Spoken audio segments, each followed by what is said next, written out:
Here's how to return Savana products. First, open the Savana app on your phone and sign in to the account you used to place the order. Once you're logged in, go to the Account section from the home screen. Find your order history or order list, then select the order containing the product you want to return. Next, open the available return option to start a return request.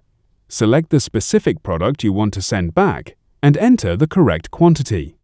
If your order contains multiple products that you want to return, you may need to submit a separate return request for each eligible item. Make sure you select the correct product before continuing. Next, choose the reason for your return from the available options. Provide any additional details explaining the issue with the product if requested. Depending on the return reason, Savana may require photos before approving your request. Upload clear pictures showing the product and any defect, damage, incorrect item, or other issue you're reporting. This will help the support team review your return request. After providing the required information, continue to the Refund Method section. Choose how you would like to receive your refund from the available options and enter any additional details requested.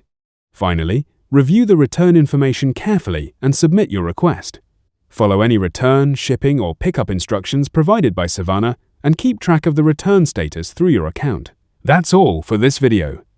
Thanks.